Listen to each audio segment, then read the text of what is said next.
Hello friends, today we're leaving Paris behind for a very special day to Normandy, a place where history comes alive and where you can't help but reflect on the incredible sacrifices made during World War II. So grab a coffee, settle in, and let's get going. Welcome to the Carl Ventures channel. I'm Carl, and alongside my husband Matthias, we're on an adventurous mission to explore the world with boundless curiosity and open hearts. Our journey is all about immersing ourselves in diverse cultures, connecting with people from all walks of life, and promoting positivity and understanding wherever we go. Join us as we embark on this thrilling adventure together, so buckle up and let's dive into the unknown. As we drove for 2 hours through the French countryside, the landscape shifted, and even with the rain, there was something calming about just watching the countryside roll by, like stepping back into another time. Our first stop was the Overlord Museum. If you're into history or just want to understand what happened here during the war, this place is a must-see. It's packed with artifacts that make you stop and think. I'm talking about massive tanks, jeeps, aircraft, and even uniforms and weapons used by the US forces, the Allied forces, and the German forces. The Overlord Museum, named after Operation Overlord, the code name for the Battle of Normandy, this museum doesn't just tell history, it immerses you in it. The first thing we saw was the machinery, tanks, jeeps, planes, and artillery used by American, British, Canadian, and German forces. Seeing them up close makes you realize just how massive and terrifying this war effort must have been. June 6, 1944, D-Day, the largest seaborne invasion in history, and a turning point in World War II. Today, we're standing on the very ground where over 150,000 Allied troops landed in Normandy, facing impossible odds to liberate Europe from Nazi occupation. These weren't just vehicles, they were lifelines and weapons, and right next to them are the uniforms, helmets, and personal belongings of soldiers who fought here. It's a strange mix of history and humanity.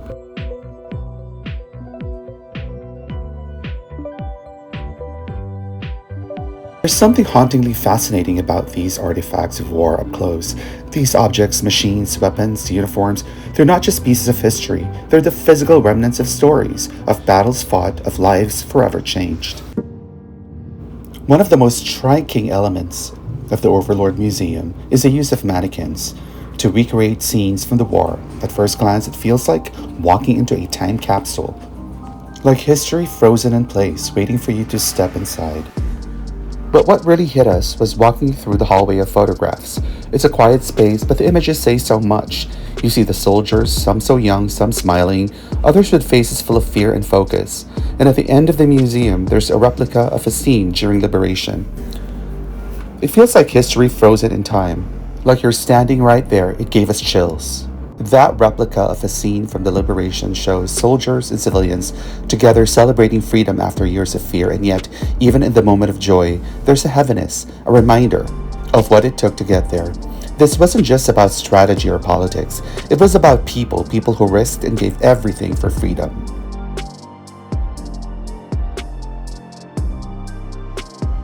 Our next stop was American Cemetery overlooking Omaha Beach. This is where over 9,000 American soldiers are buried. It's hard to describe how humbling it feels to walk through rows and rows of white crosses and stars. Each one represents someone who didn't make it home. I'm sure many of us have seen images of this place before, but being here is something else. It's peaceful, it's beautiful, but there's also that distinct heaviness, sort of a weight that reminds you of the sacrifice these soldiers made. Near the cemetery is a giant map that explains the invasion. On June 6, 1944, thousands of Allied troops stormed 5 beaches: Utah, Omaha, Gold, Juno, and Sword. The mission? To break through German defenses and begin the liberation of Europe. And on the columns are etched the words, "This embattled shore, portal of freedom, is forever hallowed by the ideals, the valor, and the sacrifices of our fellow countrymen." It was really windy that day, and I'm sure you can hear the gushing of the winds and the rain as we were filming this. Here's a path that leads you to the edge of the cemetery overlooking the ocean. And as we walked closer, the sound of the waves grew louder. The wind picked up, and suddenly, there it was, this breathtaking view of the Normandy coastline. It's really hard to describe the feeling of standing here. On one hand, the view is stunning, the cliffs, the vast ocean, the waves crashing below. It's calm, quiet, peaceful. But then you remember, this is where they came ashore. On June 6, 1944, thousands of soldiers landed on these beaches.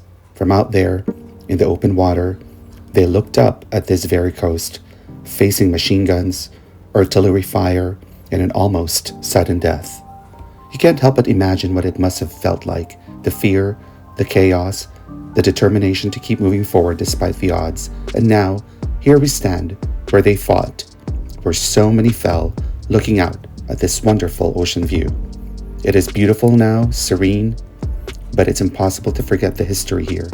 The same waves that gently touch the shore today were once the backdrop to one of the most brutal and heroic moments in human history.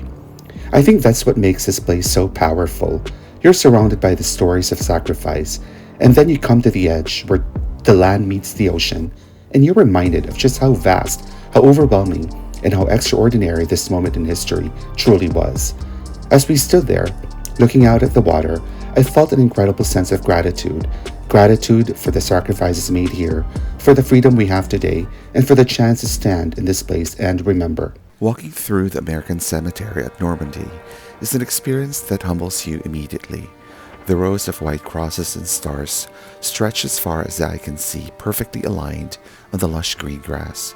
Each one represents a life, a young man, a brother, a father, a son, lost in the fight. And as we walked among them, the enormity of what happened here began to sink in. In the center of the cemetery, there is a small, beautiful chapel. It feels like a sanctuary within a sanctuary, a quiet place to pause, reflect, and honor the lives lost. Inside, there's a mosaic ceiling depicting the spirit of America and France, united in the struggle for freedom. The words inscribed here are simple but powerful. Think not only upon their passing, remember the glory of their spirit. Standing here surrounded by this history, it's impossible not to feel a connection to the bravery and humanity of those who fought. The air is heavy here. Even the sound of the wind feels different, as if the land itself knows the history it holds. We walked slowly, stopping now and then to read the names and reflect on the magnitude of their sacrifice. Next, our bus took us to one of the beaches, Omaha Beach. It's strange how calm and beautiful it looks today, considering the brutal fight that happened here on June 6, 1944. The rain stopped for a little while, and Matthias and I walked along the shore, picking up sand to bring back as a small memento. Standing on Omaha Beach, it's hard to reconcile its beauty with its history. Today, it's just a peaceful stretch of sand, with waves gently rolling in, but 80 years ago, this was a battlefield. The soldiers who landed here faced machine gun fire, explosions. Walking here, it's impossible not to think about the young men, many barely out of high school, who stepped off those landing crafts knowing they might not survive.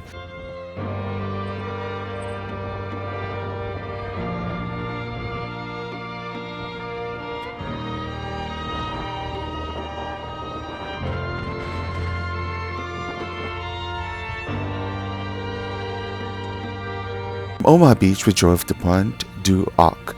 This was one of the most strategic locations during D-Day. U.S. Army Rangers had to climb these 100-foot cliffs under heavy German fire to take out artillery that could have destroyed the invasion. Pointe du Hoc is a prominent cliff along the Normandy coast in France that played a significant role during the D-Day invasion on June 6, 1944, during World War II. It stands between Utah Beach and Omaha Beach and was a critical stronghold for German forces due to its strategic position and the artillery emplacements that overlooked the beaches. Once at the top, the Rangers discovered that the Germans had moved their artillery inland. The Rangers then located and destroyed the guns, completing their mission. The cost was significant. Of the approximately 225 Rangers who began the assault, fewer than 90 were still able to fight after 2 days of combat.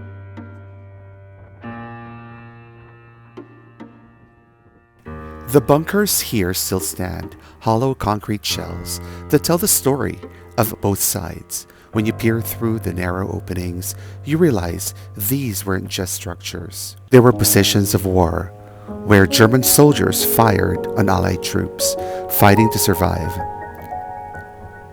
Standing here now, looking out over the cliffs, it's impossible not to imagine what this must have felt like.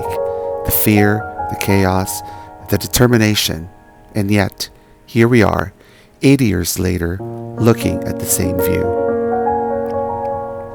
The story of the Rangers is one of the most awe-inspiring and harrowing parts of the D-Day invasion.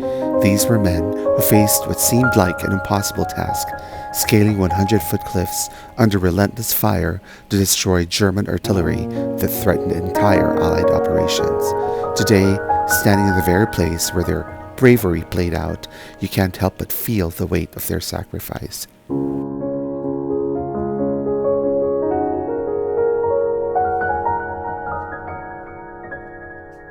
Just imagine this, it's early morning, June 6, 1944. The Rangers are in landing craft battered by waves, soaked to the bone.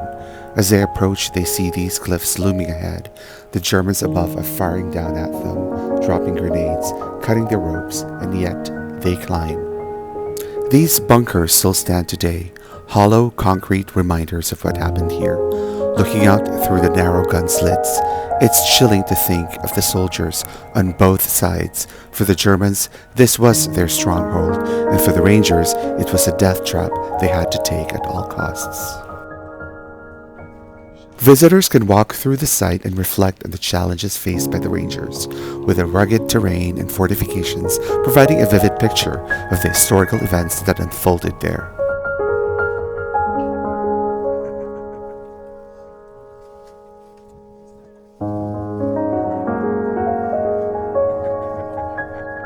Walking this ground, seeing the cliffs they scaled, the bunkers they captured, and the craters they fought through, it leaves you in awe. The story of the Rangers is one of courage, sacrifice, and resilience. It's a story that reminds us of what humanity is capable of when the stakes are highest.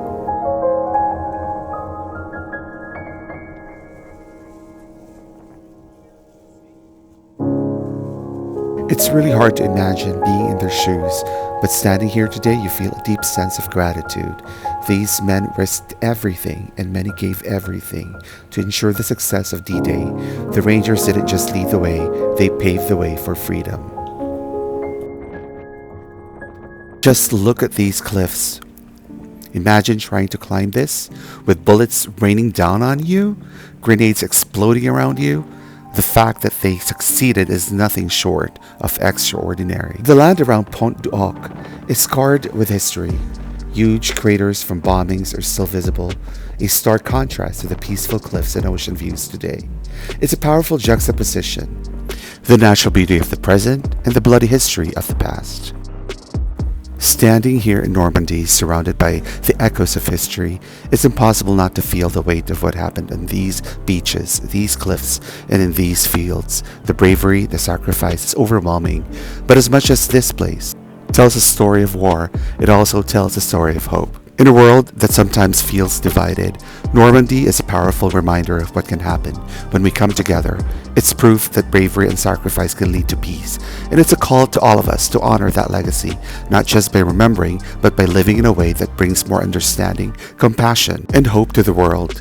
Hope is what brought them here. Hope is what they fought for, and hope is what we carry forward. Let's honor their legacy by striving for the same, because if Normandy teaches us anything, is that even the smallest acts of courage and kindness can change the course of history. We returned to Paris that evening, our hearts full of gratitude and reflection, but we couldn't wrap up the day without a little French indulgence. Chez George for dinner, absolute perfection. Delicious food, divine desserts, and just the kind of comfort you need after a day like this. That's a happy baby.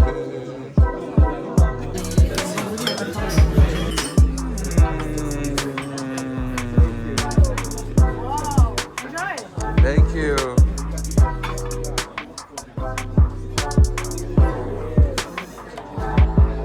What the heck is that?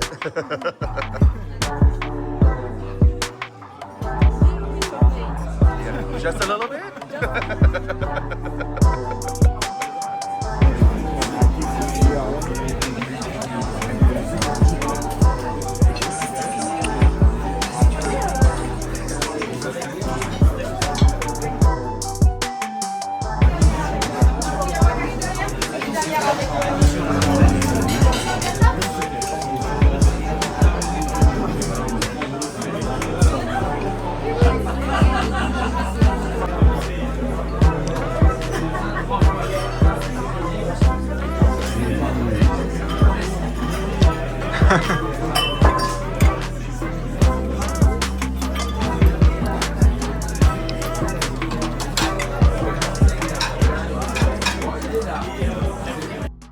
Normandy is more than a destination, it's an experience that stays with you. From the stories of sacrifice to the peaceful views today, it's a powerful reminder of resilience and humanity. If you're in Paris, take the trip, you won't regret it. Thanks for joining us on this journey. If you enjoyed this video, don't forget to like, subscribe, and share. Until next time, take care and travel thoughtfully. Don't forget to like, subscribe, and hit the notification bell for more.